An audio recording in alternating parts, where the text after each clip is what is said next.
The human dilemma in the face of fear. Fear is not your enemy. Why are we so afraid of making mistakes, losing, or changing? This question seems simple, but it touches the most primitive and at the same time most sophisticated core of the human mind. Fear is not a defect of the spirit. It is an evolutionary inheritance, a system developed to keep us alive in a world where mistakes were costly. It stems from brain circuits that anticipate threats and trigger physiological alerts, preparing the body to react even before reason can comprehend what's happening. So far, everything works as it should. The problem is that the world has changed, and our brains, at their core, still live in emotional prehistory. We run from symbolic dangers with the same dread our ancestors felt when faced with real predators. Today, the enemy isn't the tiger. It's judgment, comparison, the idea of failure. Our battles aren't fought with spears, but with decisions, goals, and expectations. Physical risk has given way to psychological risk, a much more insidious dimension because most of the time it can't be measured, only felt. The mind interprets any uncertainty as a threat to symbolic survival, status, reputation, belonging, self-esteem. And this is how a simple movement outside of one's routine triggers disproportionate bodily reactions, blunts reasoning, and stifles creativity. In the consulting room of reason, fear is an insistent but almost always uninformed advisor. It generalizes, exaggerates, and invents causalities. It creates mental maps where risks multiply and solutions are hidden. Its goal is to preserve, not evolve. Therefore, when fear takes over, strategic thinking recedes and action becomes conservative. Stalled projects, wasted opportunities, talents that shrink behind plausible excuses, all these are the psychological traces of a mind that confuses security with stagnation. Neuroscience shows that imagination is the raw material of fear. The brain is capable of reacting to an imagined danger with the same intensity as it reacts to a real one. This emotional symmetry is what makes fear so powerful and, paradoxically, so deceptive. It dramatizes the future, creates catastrophic scenarios, and then convinces us that it is merely being realistic. Deconstructing this illusion is one of the conscious mind's most sophisticated tasks, separating data from narratives, distinguishing probability from paranoia. In a world driven by data and algorithms, a promising irony emerges. Perhaps the coldness of machines can serve as an antidote to the excessive heat of human emotions. Artificial intelligence, at its analytical core, is incapable of feeling fear, and precisely for this reason, it can reflect our fears without distorting them. It is unfazed by uncertainty, as it operates on patterns and possibilities, not sensations. When used with discernment, this neutrality becomes a precious mirror. It restores to the individual a depersonalized view of their own fears, allowing the irrational to be confronted with logical structure.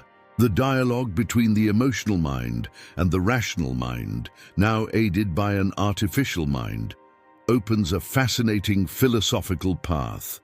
The point is not to replace courage with mathematics, but to reconcile the two forces, emotion and analysis. Fear needs to be understood and calibrated, not extinguished. When we can observe fear from the outside, it loses its authority. It ceases to be an invisible tyrant and becomes data to be interpreted. This is the prelude to all true lucidity, the ability to look within with the same rigor with which science looks at the world. It's not about eliminating instinct, but about educating it. A mind that recognizes its own automatic triggers becomes freer to make clear decisions.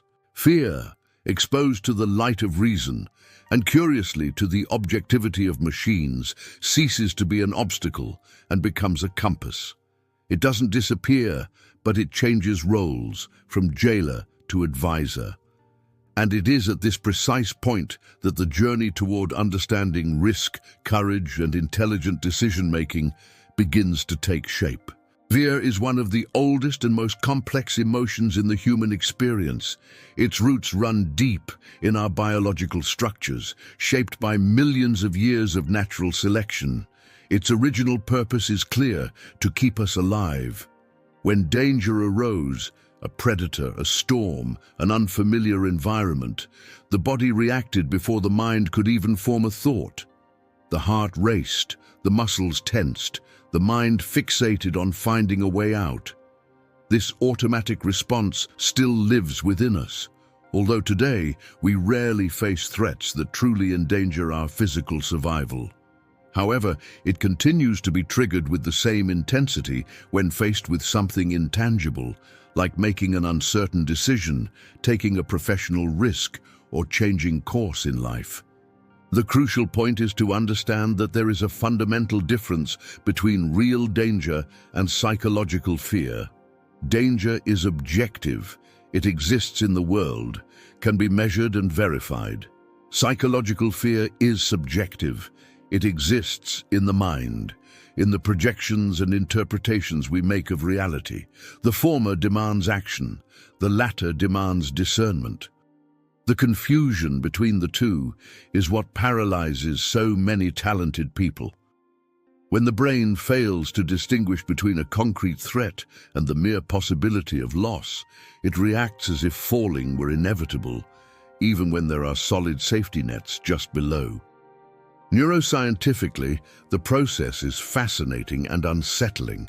The amygdala, a small nucleus located deep within the brain, acts as an instant sensory alarm. It doesn't wait for reason. It triggers fear responses in milliseconds before the prefrontal cortex, responsible for logical thought, can analyze the situation. This means that, biologically, we feel before we think. The rational mind arrives late to the scene, then tries to justify with words what the body has already decided to feel. This mismatch explains why so many people recognize that their fears are irrational, yet still can't shake them. Uncertainty, in turn, is the fuel of modern fear. Our brains don't deal well with the unknown. They prefer confirmed bad news to open doubt. This aversion to ambiguity has evolutionary roots. In nature, the indecisive died. Therefore, when faced with situations that offer no guarantees, a career change, a risky investment, a new relationship, our minds automatically tend to overestimate the risks and underestimate the rewards. We create internal stories to fill the void of uncertainty, and these stories are almost always pessimistic. They arise from the attempt to control the uncontrollable. Imagine someone about to leave a stable job to start a business. There's no physical danger involved, but the internal reactions are almost the same as those of someone facing a cliff. The brain activates the same threat circuit. It accelerates the heart rate, releases cortisol, and narrows attention. This person begins to see only the potential disasters: bankruptcy, shame, regret, while ignoring concrete data that indicates potential success. It's as if the mind were creating its own horror movie and forgetting that it has the power to choose the genre. Biologically, this is simply a protective mechanism. Psychologically, it's a self-sabotage disguised as prudence. Interestingly, psychological fear tends to perpetuate itself through avoidance. When we stop acting, we feel immediate relief. And this relief teaches the brain to continue avoiding. It's an addictive cycle. Each decision not made reinforces the belief that acting would be dangerous, and thus we strengthen the fear we wanted to silence. Over time, the person begins to confuse tranquility with security, routine with stability, control with intelligence. But behind this appearance of calm, there is only the golden prison of inertia. Understanding risk clearly is the antidote to this cycle. Risk, unlike fear, is measurable. It has parameters and can be calculated, reduced, and even managed. Companies, investors, and explorers live immersed in risk and yet thrive because they have developed methods to analyze it without succumbing to anxiety. Risk exists in the concrete world. Fear exists primarily in the mind. And what truly transforms a risky decision into failure or success is the quality of the reasoning that precedes it, not the absence of fear. Recent neuroeconomic studies indicate that people trained to deal with uncertainty show less activity in the amygdala when faced with financial risks. They don't naturally feel less fear, but they've learned to interpret it as a sign of alertness, not danger. This cognitive conditioning is what separates panic from prudence. When we can listen to fear without obeying it, we transform emotion into information. We live in an era where the volume of data and the speed of change increase exponentially. The number of possible scenarios each decision can generate is so vast that the human mind alone feels overwhelmed. Faced with this, the brain does what it knows how. It simplifies, dramatizes, and tries to find emotional security in the most familiar narratives. But the contemporary world doesn't reward escape. It rewards those who understand risk and use it as a compass. At this point, an interesting alternative begins to emerge. What if there were a way to reason without the direct interference of fear? What if we had an impartial partner, capable of processing probabilities, comparing scenarios, and providing a clear-eyed assessment, free from the impulses of emotional survival? This possibility is no longer distant science fiction. Today, artificial intelligence algorithms and systems are already being tested and used in fields such as healthcare, finance, and behavioral psychology to help individuals and organizations analyze risks more objectively. They detect patterns of human error, assess cognitive biases, and offer simulations that show probable outcomes rather than anxiety-based projections. But what if this kind of reasoning were extended beyond numbers and spreadsheets, also reaching the personal and emotional sphere of human decision-making? This is where the debate intensifies and curiosity grows. Because by all indications, we are approaching a time when it will be possible not only to better manage fear, but to truly understand it through a different lens, less biological and more analytical. And this shift in perspective promises to redefine how we face the unknown, not as its enemies, but as attentive learners who can finally converse with our own fear without being dominated by it. In practical terms, artificial intelligence is beginning to occupy a space previously confined to instinct and intuition. It feels no fear, doesn't tremble in the face of the unknown, and isn't affected by judgment. Precisely for this reason, it can become a powerful ally for those who wish to understand and conquer their own fear. By interacting with an AI, individuals gain the ability to view their decisions through an analytical lens, free of emotion but still deeply connected to reality.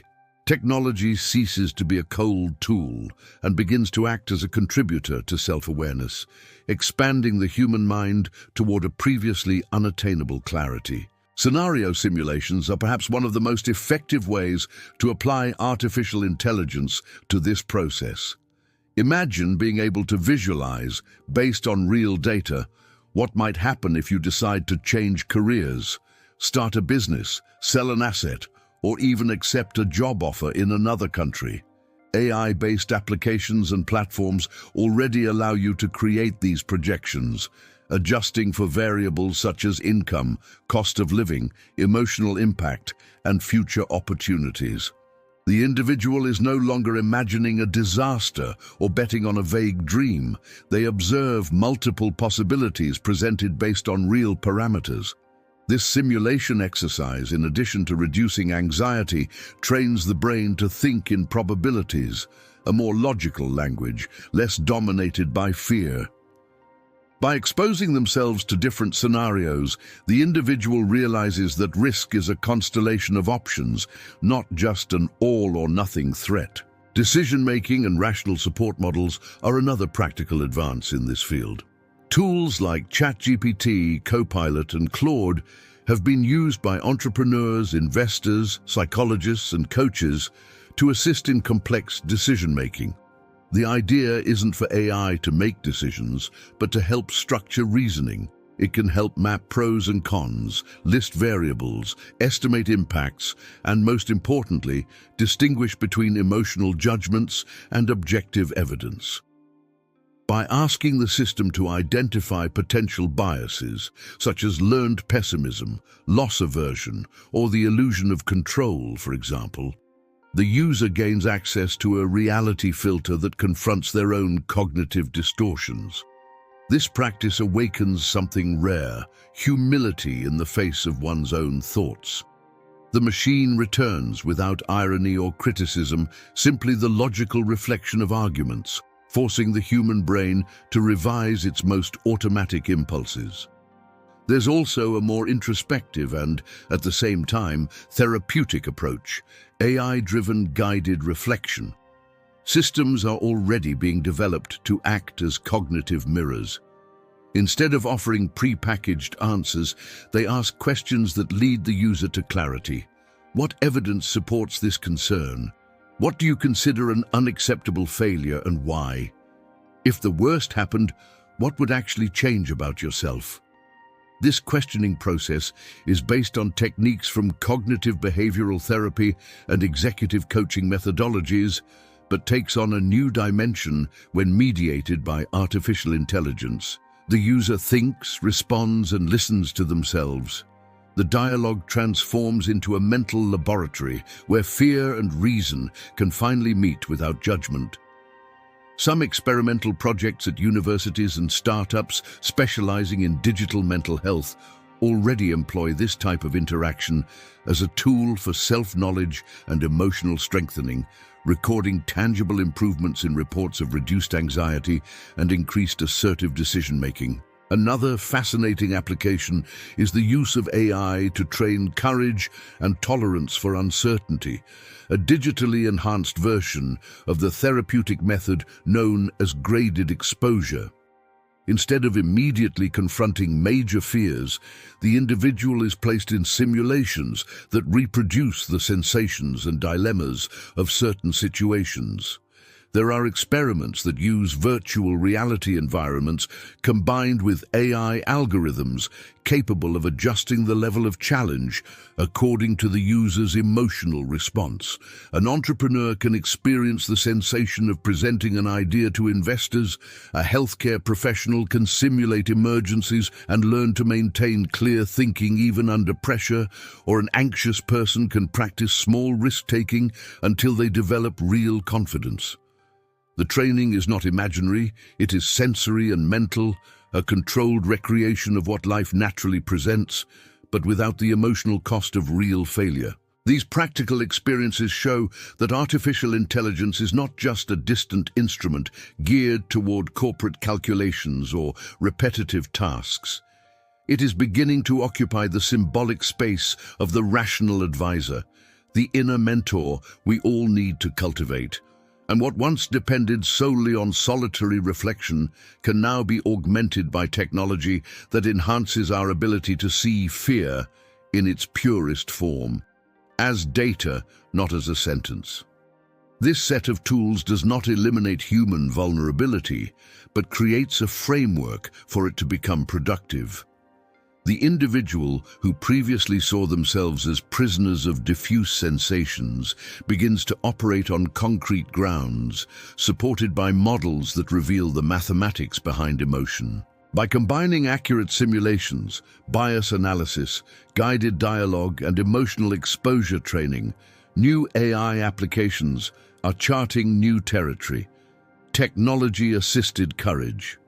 For the first time, the human mind finds a non-reactive partner capable of delivering epic responses in their simplicity. The machine doesn't feel fear, but helps the human understand it lucidly. This is a discrete revolution, but with a potentially profound impact. transforming fear into information, risk into learning, and hesitation into strategy. A bold step toward a new form of emotional intelligence, where reasoning and feeling finally walk hand in hand, without one needing to override the other. In everyday life, fear often acts as a constant background noise. It doesn't shout but whispers, interfering with every decision we make. It's what makes someone postpone an important conversation, silently abandon a project, or accept stability as synonymous with security. Dealing with this noise requires more than courage. It requires a method, and it is precisely at this boundary between emotion and reason that technology, when used clearly, can function as a tool for safe reflection.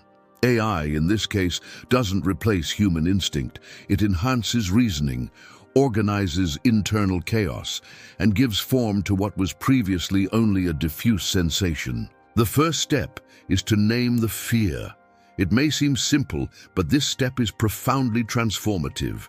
When we name something that threatens us mentally, fear of failure, fear of losing money, fear of appearing incapable, we transform the feeling into an object of analysis.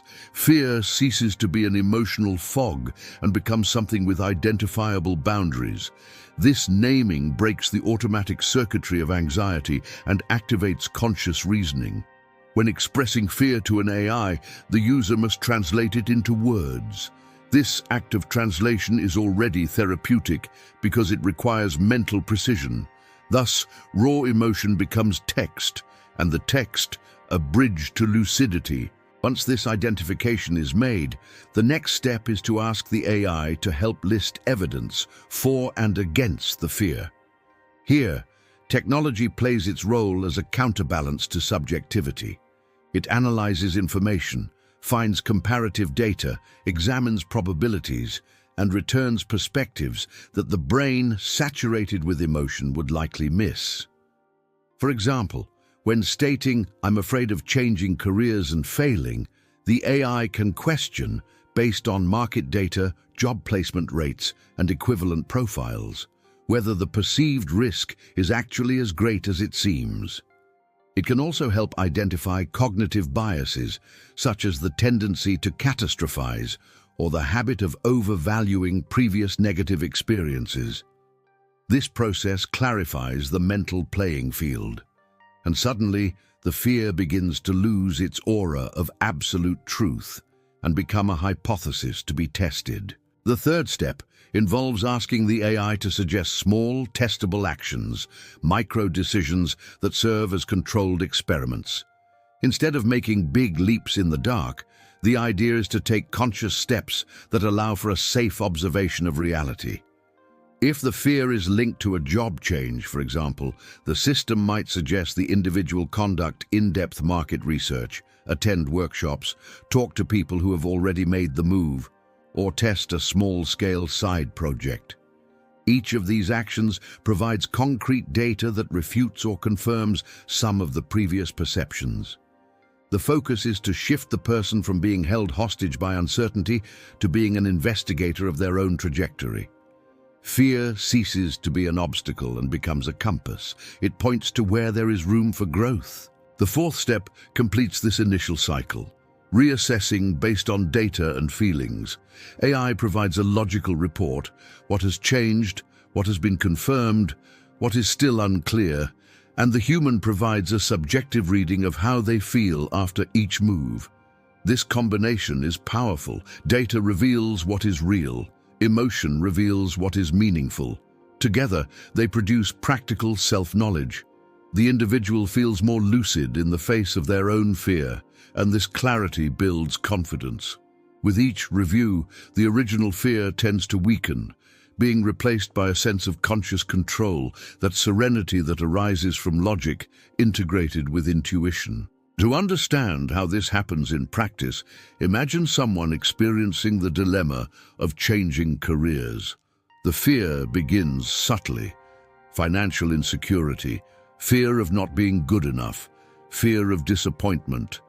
In a moment of clarity, this person decides to test a safe reflection with AI. First, they write, I'm afraid to leave my current job and pursue another career path. What if I fail? Immediately, the AI responds with direct questions. What exactly does it mean to fail? Are there examples of people who have followed similar paths and achieved success? What are the realistic worst-case and best-case scenarios? Forced to reflect, the person realizes that the fear is rooted more in symbolic uncertainty than in concrete facts. The dialogue continues. The AI suggests listing objective evidence, years of accumulated experience, market contacts, transferable skills, and available financial resources. It asks whether the idea of failure has been empirically tested or merely imagined. It then proposes small steps, talking to professionals in the desired sector, building an experimental portfolio, enrolling in a night course. Each action transforms speculation into information.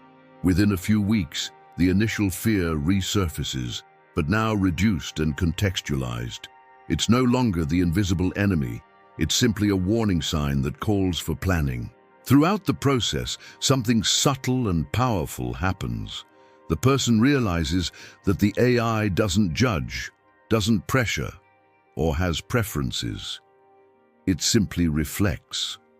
And, in this reflection, something rare in modern human thought emerges. Mental space to think without the burden of self-punishment. This space is fertile because it offers the individual the chance to build courage rationally. Courage is not the absence of fear, but the result of reasoning that understands and organizes it. In constant contact with such a process, the mind learns to react less out of panic and more out of curiosity. In everyday life, this method creates a new relationship with fear itself. It ceases to be a shameful emotion or a sign of weakness and becomes a legitimate part of the decision-making process. The difference is that now we have tools to communicate with it, translating sensations into hypotheses, anticipations into data, intuitions into plans. Little by little, AI is becoming a modern internal mirror, a silent, objective presence that helps the individual reorganize mental chaos into a strategic map. The fear that once paralyzed becomes fuel for more precise decisions, and each clear step taken reinforces the virtuous cycle of trust. Ultimately, the individual becomes not immune to risk, but rather intimate with its nature, learning to walk and make decisions without fear being the driver, but rather a companion on the journey. There comes a time when it's necessary to pause and adjust focus. As promising and fascinating as it may be, artificial intelligence is neither an infallible oracle nor a substitute for the deeply human processes of reflection, self-criticism, and growth. It is a tool, a powerful one, yes, but still an extension of human thought, subject to the same limits of interpretation, data quality, and the intentionality of its user. In other words, AI reflects the user as much as it guides them. If the mind consulting it seeks to avoid responsibility or outsource choices, the result will be as fragile as the initial intention. This is where ethical considerations and the necessary boundaries to preserve the freedom and authenticity of decisions come into play. Artificial intelligence should not, under any circumstances, replace psychotherapy or any clinical approach. Mental health professionals deal with layers of human experience that technology, however advanced, still cannot comprehend. Subjectivities, traumas, contradictions, symbologies, and emotions that escape any formal data. An algorithm can recognize patterns of behavior or language, but it cannot feel genuine empathy, perceive nuances of suffering, or reconstruct the meaning of a life. Confusing guided dialogue with therapy is to create a dangerous illusion of emotional self-sufficiency. AI can be the mirror. The therapist remains the interpreter who helps the individual see what the mirror alone cannot reveal. Another crucial point is caution when faced with the temptation to delegate high-impact decisions to machines. It's easy to be enchanted by statistical objectivity and the relief of not having to deal with uncertainty. However, by letting a system decide for us, we forego the fundamental experience of assessing values, moral risks, and human nuances that no metric can fully capture. When someone asks an AI whether to move cities, end a relationship, or take on debt to start a business, what's at stake goes beyond calculations. It's about purpose, meaning, and identity. The machine can estimate probabilities, but it can't measure the weight of regret. And this distinction is vital.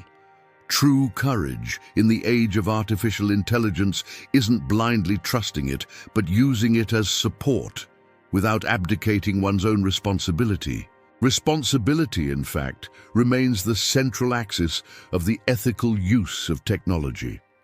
AI is shaped by human data and therefore carries within itself the reflections and vices of the society that constructs it. Implicit biases, inequalities, biased interpretations of information, or contextual limitations can distort the result, even when the answer seems convincing. Therefore, developing critical awareness is the only way to ensure that the tool serves wisdom, not convenience. Individuals who consciously use AI don't seek ready-made answers. They seek clarity. They understand that the machine doesn't know, it processes. And that discernment remains an exclusively human attribute. There's also a more subtle ethical caution, and perhaps the most important of all, not turning AI into a sophisticated form of escape. It's easy to disguise procrastination with research, mask insecurity with hyperplanning, or confuse self-knowledge with endless information gathering. But machines don't solve what humans avoid facing. They can show us maps, but they don't take the first step for us. Building courage remains a personal exercise, permeated by trial, error, and vulnerability. When AI is used as an escape valve, it loses its revelatory power and becomes just another distraction serving the fear it was intended to conquer. Ethics in this relationship requires emotional maturity, recognizing that technology is not an authority, but a silent and rational partner that amplifies our ability to think. Just as a compass allows us to navigate complex paths without replacing the journey, AI provides direction without eliminating risk. The merit and responsibility continues to belong to the human being. This balance is what ensures that artificial intelligence can truly expand consciousness rather than atrophy it. Ethical reflection, therefore, is not a moralistic limitation, but a choice of integrity. It is a reminder that innovation is only meaningful when it preserves the humanity of those who use it. Behind every algorithm, there is a mind that decides how and why to use it. And it is in this act of decision, of maintaining protagonism, even when faced with a tool that seems to know more than we do, that true intelligence manifests itself. Technology can illuminate paths, but the choice to follow them will inevitably remain a human gesture. Fear is not your enemy. It is, in fact, a primal force that has always wanted to protect you, even if it sometimes does so in the most clumsy way possible. Behind every hesitation, every doubt, and every postponement, fear tries to preserve something it considers fundamental: survival. However, the world has changed, and with it, the forms of threat. Today, we don't face predators lurking in the shadows, but rather invisible pressures, the fear of failure, of not being enough, of losing what we've already achieved. And it is in this new scenario that courage becomes more relevant than ever, not as the absence of fear, but as the conscious decision to move forward even with it nearby. Courage, therefore, is a lucid action. It isn't born from heroic impulses or grand gestures, but from the ability to act clearly even when uncertainty persists. When we recognize fear, name it, and confront it with reason, something changes. It ceases to be a wall and reveals itself as a sign that there's something too important to ignore. Every time you feel fear when faced with a significant decision, it's an indication that you're approaching a personal boundary, a limit between the familiar and the new, between comfort and growth. The secret isn't to avoid crossing this boundary, but to do so with awareness, analysis, and the serenity of someone who understands that risk is part of learning. And in this process, artificial intelligence emerges as an unexpected ally. It feels no fear, no existential doubt, and is unfazed by the judgment of others. But it is precisely in this emotional absence that its usefulness lies. It can be the rational mirror that helps you balance emotion and logic, a fulcrum for the decisions that often paralyze you. AI can draw scenarios, calculate risks, and show possible paths with a clarity that human fear often obscures. It is the map, not the driver. It is up to you to decide the destination and adjust the route as your heart and reason dictate. It's easy to romanticize courage and make it an unattainable concept. But courage is practice, it's repetition, it's progressive learning. It's built through small acts of confrontation, through micro-decisions that challenge fear without eliminating it. And when you begin to act in this state, between fear and rationality, you discover that the world isn't as threatening as it seemed. The mind learns to see nuances where before it saw only disaster. Step by step, fear becomes less of a dictator and more of an advisor. It doesn't disappear, but it begins to work in your favor. It's a process of reconciliation with your own humanity. Every time you act despite fear, you're teaching your brain that it doesn't need to paralyze you to protect you. And with each new step forward, fear learns something too, that you've grown. This is true emotional intelligence, the ability to live with your vulnerabilities without letting them guide you. Fear ceases to be an obstacle and becomes a guiding force. It's what points out what's worthwhile, what matters enough to cause concern. Therefore, perhaps fear doesn't need to be overcome. It just needs to be understood. If there's one thing human history and technological advancement teach us, it's that evolution never happens in comfort zones.